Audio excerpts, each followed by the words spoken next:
Saludos, estamos viendo en la imagen una circular de la Gran Logia Valle de México, fechada, ojo, 21 de noviembre de 1910. Han pasado apenas unas horas, ni siquiera 24 horas, del estallido de la revolución por parte de Francisco Ignacio Madero, masón, y ya la Gran Logia Valle de México está reprobando el hecho y reprueba la actitud de quien encabezaba la revolución, Francisco I. Madero, masón de esa jurisdicción de la Gran Logia Valle de México. No esperó mucho tiempo la reprobación de la actitud revolucionaria de Madero.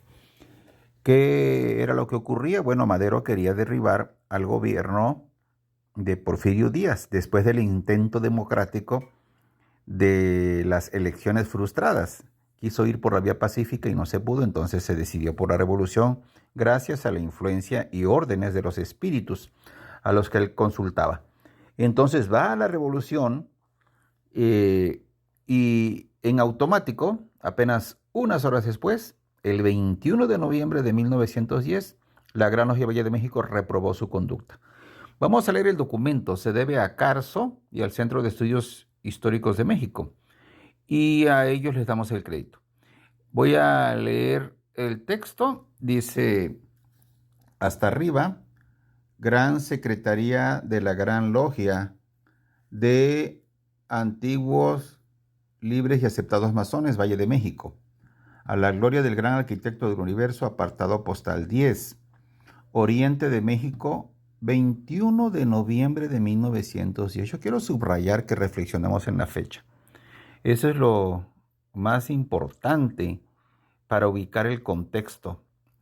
Y es 21 de noviembre, apenas unas horas del estallido, apenas ha pasado un día, ni siquiera el día completo, de que un idealista llamado Madero, masón, empieza la revolución y sus colegas y hermanos masones lo reprueban. Lo vamos a seguir leyendo.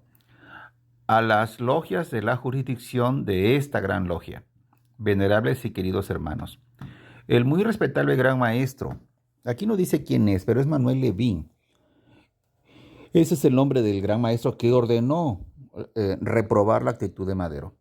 Ha visto con pena, este muy respetable gran maestro, ha visto con pena figurar el nombre de uno de los masones de la jurisdicción. Miren, no dice su nombre, pero se entiende perfectamente en el contexto, y si no lo entendemos, si lo podemos entender nosotros ahora, con toda claridad se entendía el 21 de noviembre de 1910. ¿A quién se refiere este texto?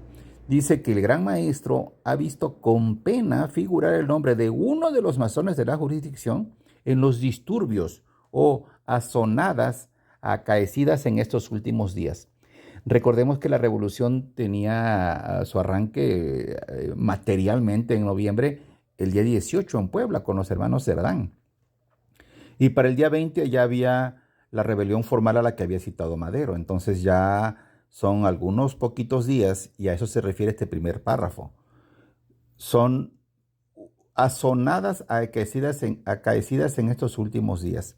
Y el muy respetable gran maestro Manuel Leví ha visto con pena figurar el nombre de uno de los masones de la jurisdicción. ¿Qué pretende Madero? Madero pretende derribar al gobierno de Díaz después de que no se pudo por la vía pacífica. Entonces, Porfirio Díaz tiene el grado 33 y Madero se empecina, no hace caso de este llamado de atención y triunfa.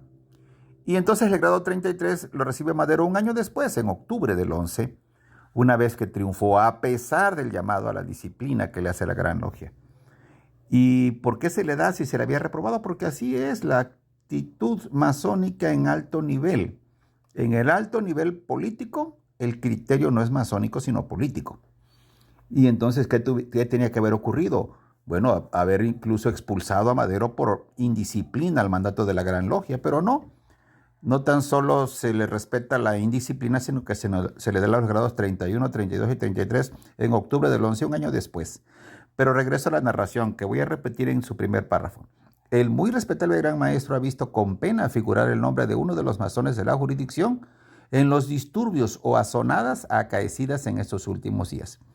Siendo estos actos, dice el otro párrafo, el segundo, el párrafo más grande, siendo estos actos una violación flagrante de la fracción 5, artículo 1 de la Constitución de esta muy respetable Gran Logia y de las fracciones 2, entiendo que es 2 romano.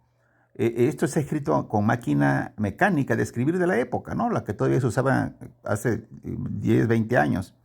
Ahora son puras computadoras. Entonces aquí no distingo si es 11 o 2 y no tengo al alcance la Constitución como para comparar. Bueno, pero da igual. El punto es ni siquiera el número del artículo. Lo que importa es el contenido. Dice entonces esta invocación de la Gran Logia es Constitución y estatutos. Eso es lo que viola Madero al lanzarse a la revolución.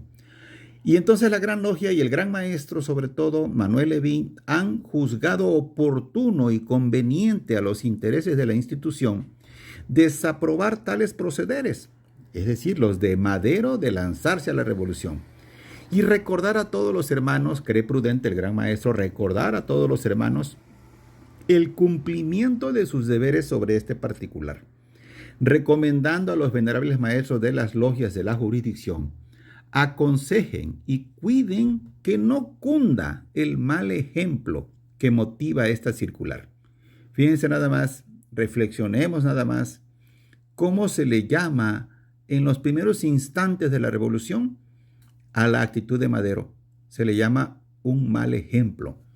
Y se manda que los venerables maestros de las logias de la jurisdicción, que son muchas, por ahí debo tener la cifra de cuántas logias son, una aproximación muy cercana la tendría Salce, Luis Salce y Rodríguez, en su obra. Y esas múltiples logias de la jurisdicción deben cuidar a través de sus venerables maestros que no cunde ese mal ejemplo. El de Madero, cuyo nombre no se menciona expresamente, nada más es uno de los masones de la jurisdicción. Así concluye el párrafo más largo que tenemos aquí a la vista. Luego dice: servíos contestar de enterado y aceptar el fraternal saludo.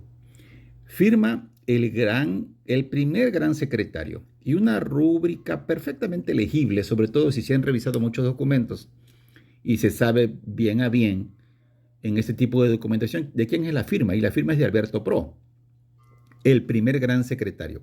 ¿Por qué firma el primer gran secretario? Porque está actuando a nombre del gran maestro, que es Manuel Leví. A nombre de él actúa, a nombre de él se reprueba la actitud de Madero por su participación en los disturbios y azonadas que provoca Madero, y se manda que los venerables maestros de las logias cuiden que ese mal ejemplo no cunda, dice, no cunda. Un verbo que ya poco se usa en la actualidad, no cundir. El verbo cundir, ¿no? Que no se esparza, que no crezca. Entonces, que los venerables maestros aconsejen y cuiden que no cunda este mal ejemplo. Tiene una nota al final la máquina por fuera del escrito de Alberto Pro, gran secretario, que dice, nota, el original del presente documento se halla en poder del señor don Alfredo Álvarez. Yo no identifico quién es Alfredo Álvarez, no lo logro identificar. Pero este documento, desde luego, es un documento original. En el canal nos dedicamos a solo documentos originales, sin especulaciones, ni ovnis, ni anunnakis, ni reptilianos. Documentos para poder comentar documentos que han pasado la prueba de fuego en cuanto a su autenticidad. Y este documento obviamente es auténtico, no hay que decir más al respecto. Y dice que el original lo tiene un señor llamado Alfredo Álvarez. No entiendo en qué época.